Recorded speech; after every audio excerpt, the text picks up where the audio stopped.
Hey everyone, Brandon here from My Comic Universe. And Brian here from My Comic Universe. And welcome to episode 7 of Talks Comics. In this episode, some of the topics that we're going to talk about is Wondercon 2018, comic book print runs, some of the new characters at Marvel and DC, and the new Flash story arc, Flash War. So let's get into some comic book news. That sounds good. Alright, so Brandon, if you haven't heard, Teenage Mutant Ninja Turtles is coming back. Oh, that's awesome. Yeah. The mid-90s Image series that never got a conclusion is finally going to get that conclusion. I'm really excited for this. Oh, that is awesome. Yes. Now, this is going to be titled Teenage Mutant Ninja Turtles Urban Legends. This is going to be the reprint of the 23-issue series that came out from Image Comics back in the 90s. So we're going to get a revival of that and reprints of that. And then we're also going to get an ending, a 3-part conclusion to this story that we've been waiting for quite some time now. And we're finally going to get the original creative team of Gary Carlson and Frank Fosco coming back to conclude that. Those will be available at your local comic book shop in May. Okay, cool. I was just about to ask when we can get that. Yeah, they'll be available later on, but they'll be out in May. All right, cool.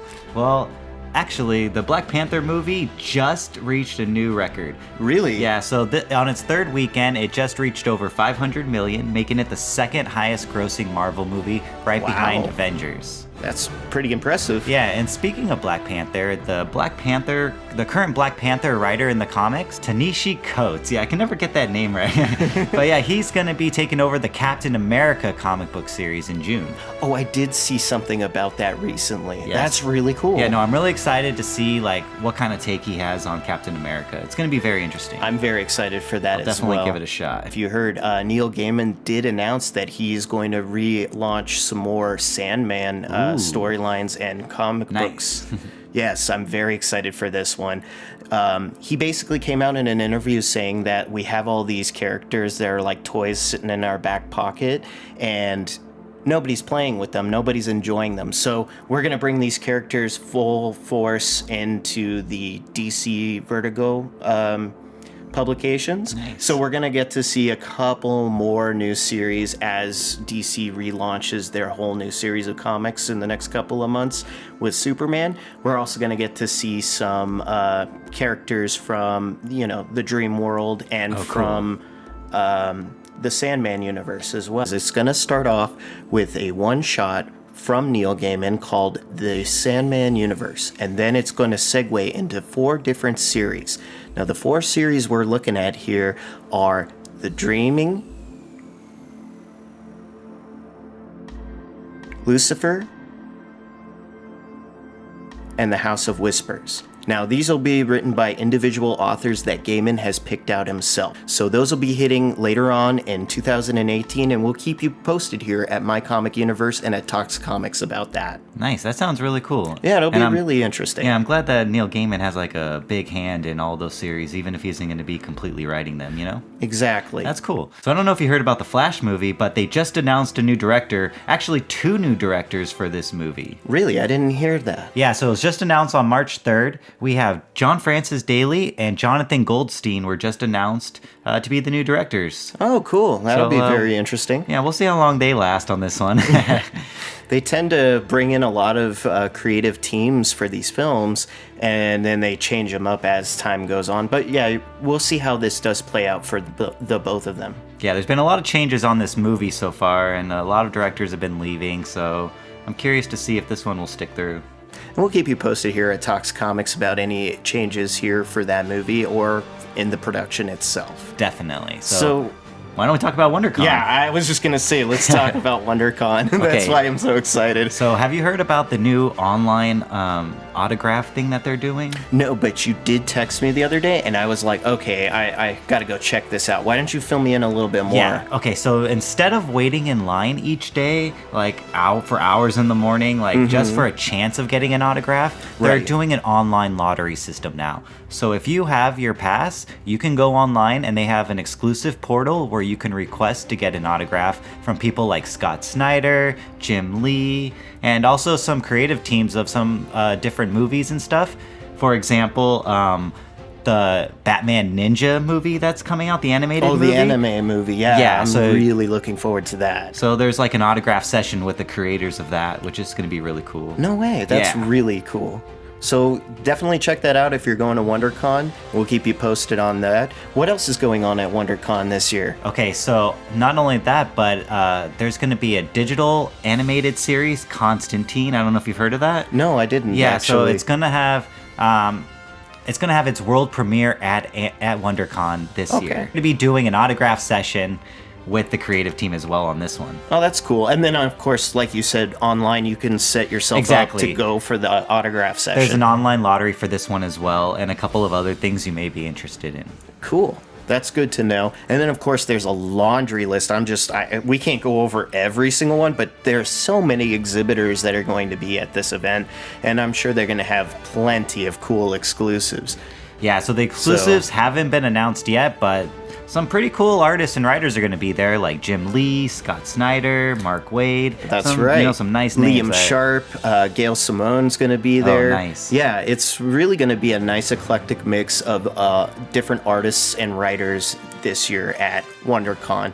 And if you're not familiar with WonderCon, it is a convention that is held in Anaheim, California, right down the street from Disneyland, which is always fun. Yeah. Greatest place on earth. Yeah, So I'm excited for WonderCon. I am very excited. As you can tell, we are boasting about WonderCon. We will let you know about everything that happens about WonderCon all the way up and through the event here at Talks Comics. And if you're going to WonderCon, comment below and let us know. Another thing we definitely need to talk about is print runs. Yes, definitely. Okay, it's con season, and all these retailers are bringing lots and lots of books. Yeah. And the truth is we want to know, is the print run actually accurate? Yeah, are they what being saying? truthful in their advertisements? Yeah, and a lot of the times we're not sure.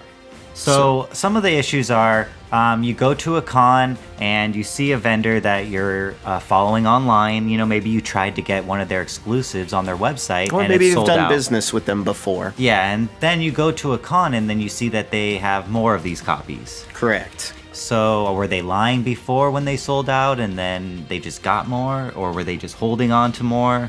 You know, we're not sure. So this could be a big issue. Also, the way that some of the vendors are presenting their variants. Like Very ECC was a good example of this. How like that one Neil Adams variant was limited to 100. Right.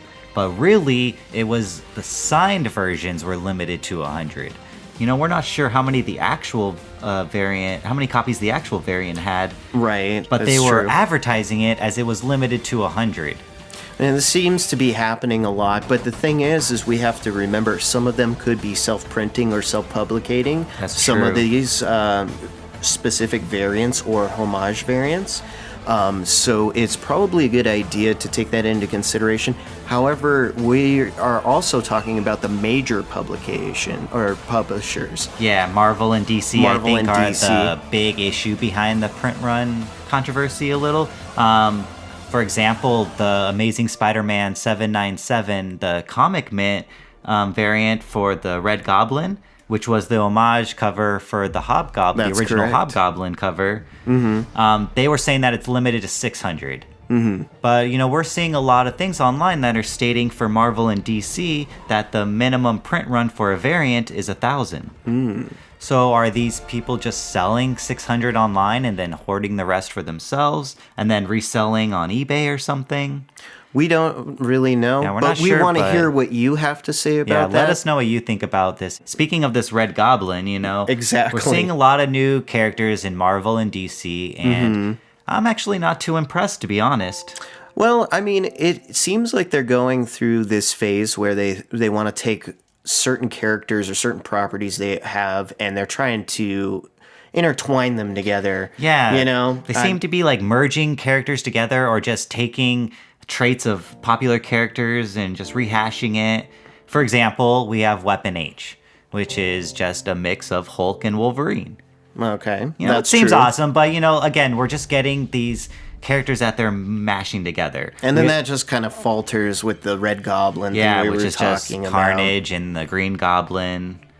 You know, Right. and then looking at like some of these new DC characters, we have like Sideways. Right. Who just seems to be, you know, Spider-Man. That's true. cannot forget Cosmic Ghost Rider, too. That's another one that's kind of hot right now that everybody's kind of like, oh, so they basically took two characters again and formed them into one. Exactly. Like, spoilers, it's, there is the Punisher and the Ghost Rider that they're mixing with this one. And so it is kind of cool that Frank Castle, is becoming Ghost Rider. But again, all they're doing is taking two characters and, putting them together and saying that it's something new. To the Flash War story arc. Yes, because this is huge in DC right now. Yeah, so I'm very excited about this. We're getting some big teases. It seems like Jay Garrick's coming back. We're going to have Hunter Zolomon Zoom is coming back. Ooh.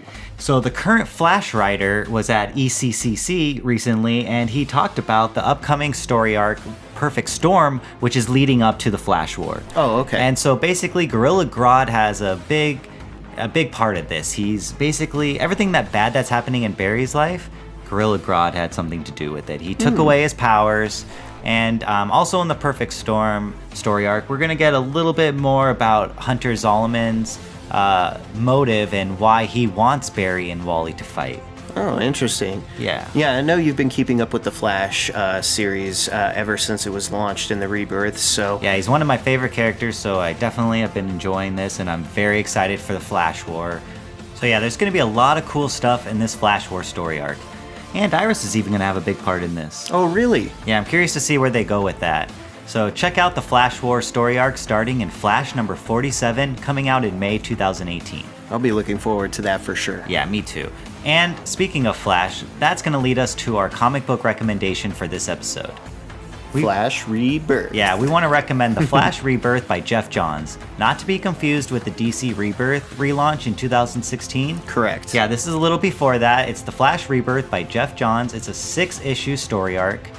And, we're recommending this for a few reasons. Mm-hmm. One, it's the return of Barry Allen into the main DC comic universe continuity. Which is really cool because we haven't seen him since the Infinite Crisis situation. Exactly. I don't know about you guys, but for me, I grew up with Wally West being the Flash because Barry was gone for a while. He was presumed to be dead.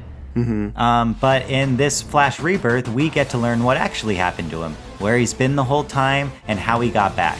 That's really cool. Yeah, and not only that, there's a lot of cool speedsters in this. We get to see Iris with speedster powers. She actually becomes the new Impulse. That's really awesome. Yeah, and if you're interested in the Speed Force, you're going to learn a lot about the Speed Force in this story arc. My favorite speedster's in it for sure, Max Mercury. Nice. That'll be really cool to definitely read and check out about his character. Yeah, and also you get to find out how Barry actually got his powers. So this is a great one to read. If you're looking to read some Flash stories, we definitely recommend Flash Rebirth by Jeff Johns. Well, I think that's everything we have at Talks Comics for this episode. We'd like to thank everybody for joining us. Yeah, and if you like this episode, please subscribe to our YouTube channel. Please do. And follow us on social media. Of course. Thanks for watching. Thanks, everybody.